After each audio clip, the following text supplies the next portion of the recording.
ان کی زندگی میں بھی برکت رکھی اور موت کے بعد بھی برکت رکھا ہے کہ ہر نبی کا ایک حواری ہوتا ہے، اور میرے حواری سیدنا زبیر رضی اللہ عنہ۔ مرزا صاحب چونکہ گندے دماغ گندے ذہن کے مالک ہیں اور پیسہ اپنی جیب سے نہیں دیا بلکہ کس سے؟ بیت المال سے اس نے دیا۔ یہ میرے پاس امانت نہیں، میرے پاس قرضہ ہے۔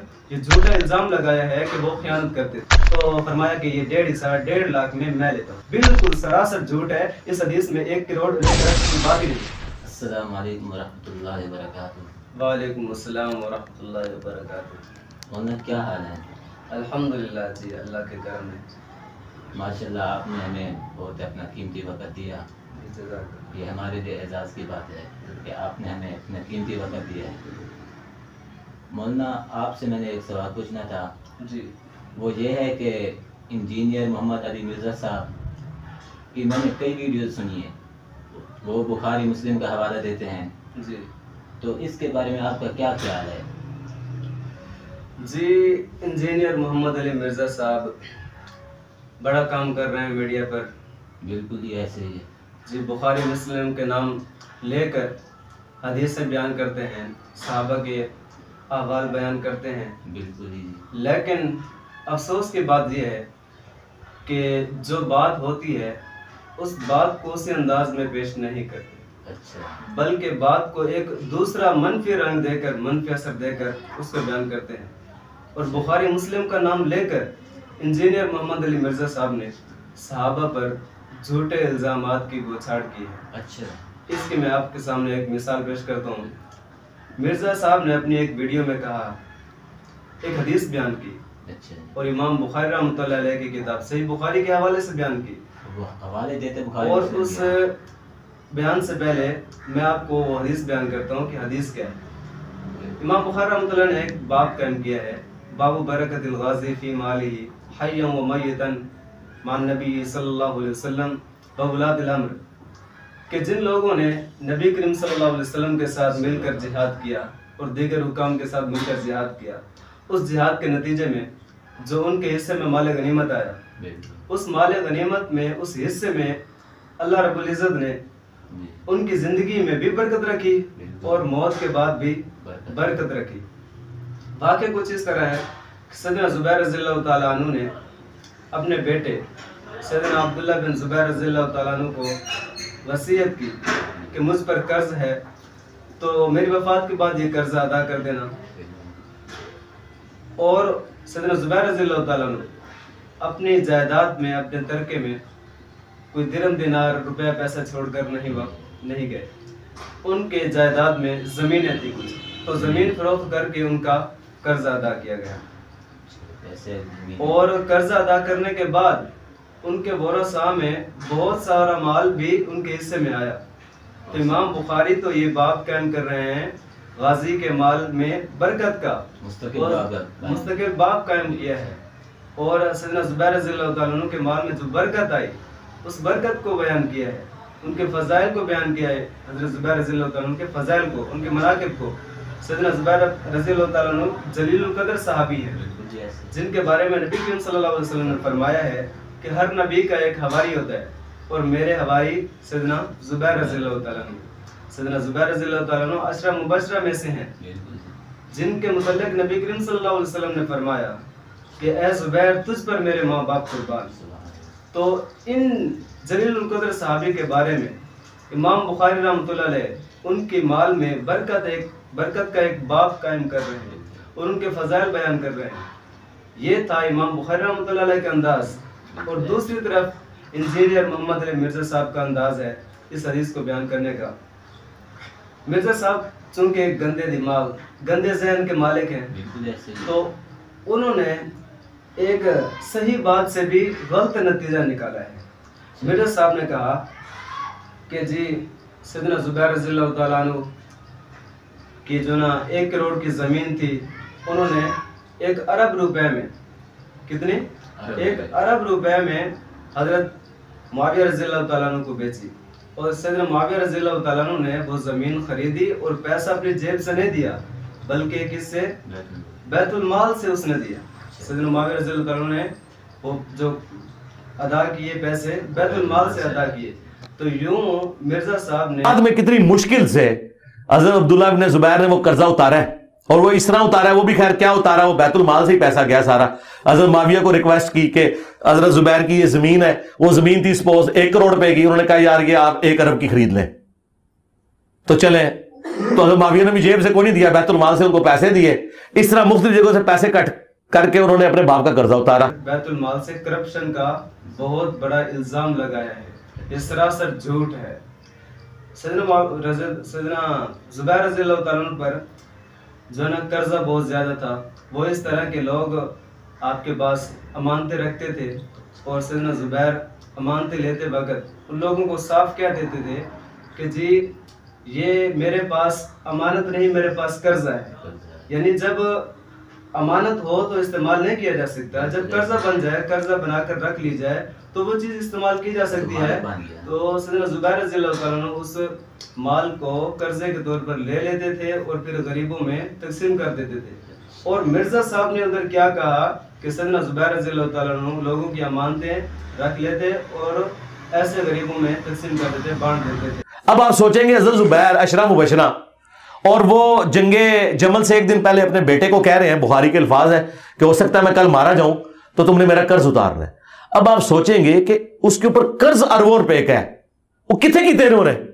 ہوا یہ تھا کہ اس زمانے میں بینک نہیں ہوتے تھے، لوگ جو ہیں وہ بڑے لوگوں کے پاس اپنی مانتے رکھواتے تھے، وہ مانتے انہوں نے رکھوا دی، آگے انہوں نے وہ بھی غریبوں میں بانٹنی شروع کر دی. یعنی مرزا کی گفتگو سے یہ تاثر ملتا ہے کہ سیدنا زبیر رضی اللہ تعالیٰ عنہ کیا تھے؟ خائن تھے، نعوذ باللہ. وہ لوگوں کے مالوں میں خیانت کرتے تھے. حالانکہ بات یوں نہیں ہے. اسی حدیث کے اندر یہی بات ہے کہ وہ صاف کہہ دیتے تھے کہ یہ میرے پاس امانت نہیں ہے بلکہ قرضہ ہے. تو جب قرضہ ہے تو پھر وہ استعمال کیا جا سکتا ہے، بندہ اس کا مالک بن جاتا ہے. تو مرزا صاحب نے سیدنا زبیر رضی اللہ تعالیٰ عنہ پر یہ جھوٹا الزام لگایا ہے کہ وہ خیانت کرتے تھے. دوسری بات کہی کہ سیدنا معاویہ رضی اللہ تعالیٰ عنہ نے وہ ان سے سیدنا عبداللہ بن زبیر رضی اللہ تعالیٰ عنہ سے جو ہے نا زمین خریدی تھی، اور 1 کروڑ کی زمین تھی اور 1 ارب روپے میں خریدی، اور بیت المال سے وہ پیسہ سارا گیا اور یوں کر کے قرضہ ادا کیا، بڑی مشکل سے قرضہ ادا کیا گیا. حالانکہ ایسی بات بالکل نہیں ہے. اسی حدیث کے اندر یہ بات ہے کہ سیدنا عبداللہ بن زبیر رضی اللہ تعالیٰ عنہ نے زمین بیچ کر قرضہ ادا کیا. جب قرضہ ادا کر دیا گیا، ان کی ایک زمین تھی غابہ مقام کے اندر، تو اس زمین کے 4.5 حصے باقی بچ گئے. قرضے کی ادائیگی کے بعد قرضہ ادا ہو چکا، اس کے بعد 4.5 حصے بچ چکے ہیں. تب حضرت عبداللہ بن زبیر رضی اللہ تعالیٰ عنہ آ رہے ہیں سیدنا معاویہ رضی اللہ تعالیٰ عنہ کے پاس. سیدنا معاویہ رضی اللہ تعالیٰ عنہ نے پوچھا کہ آپ کی زمین کا کیا بنا، کیا اس کا ریٹ طے ہوا، کیا قیمت طے ہوئی. تو سیدنا عبداللہ رضی اللہ تعالیٰ عنہ نے کہا کہ ہر حصہ 1 لاکھ طے ہوا. تو وہاں پر چند حضرات بیٹھے تھے، حضرت عمر بن عثمان، ابن زمع، اور اس طرح منذر بن زبیر، یہ حضرات بیٹھے. تو یہ کل 4 حضرات ہو گئے. سیدنا معاویہ رضی اللہ تعالیٰ عنہ سمیت یہ 4 حضرات ہو گئے.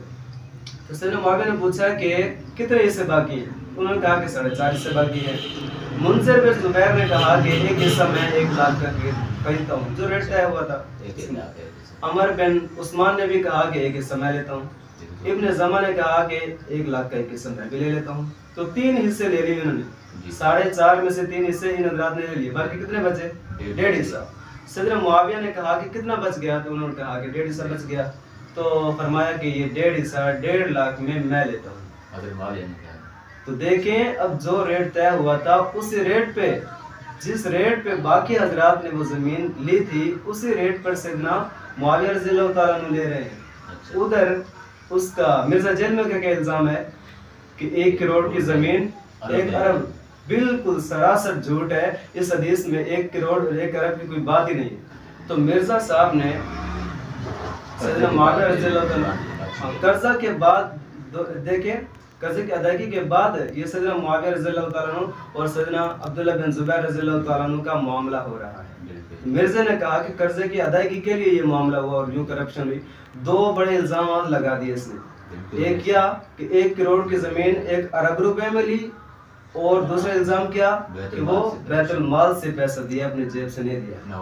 اب آپ بتائیں، اب غور کرنے کے بعد ہے کہ باقی جو دوسرے حضرات وہاں پر بیٹھے تھے وہ حکمران تو نہیں تھے. وہ حکمران نہ ہونے کے باوجود اگر 1 لاکھ کا ایک حصہ 1 لاکھ کا خرید سکتے ہیں تو سیدنا معاویہ رضی اللہ تعالیٰ عنہ کیا وہ جو حکمران بھی تھے اور 20 سال شام میں گورنر بھی رہے, کیا وہ 1.5 حصہ 1.5 لاکھ کا نہیں خرید سکتے اپنے جیب سے, اپنے ذاتی پیسے سے؟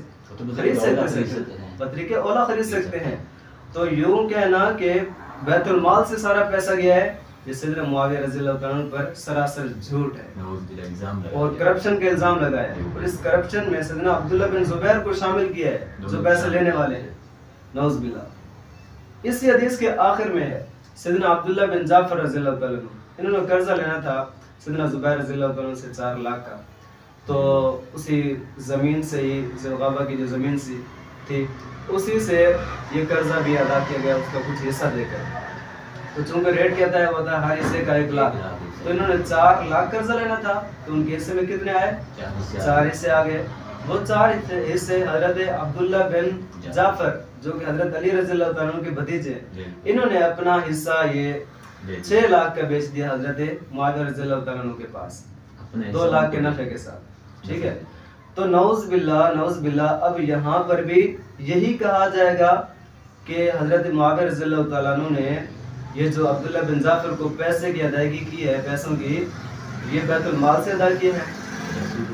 ادھر بھی پچھلی بات کی طرح یہاں پر بھی حضرت معاویہ رضی اللہ تعالیٰ عنہ پر کرپشن کا الزام لگا کر حضرت عبداللہ بن جعفر کو اس کرپشن میں شریک ٹھہرایا جائے گا, شامل کیا جائے گا. نعوذ باللہ, نہیں, بالکل ایسی بات نہیں ہے.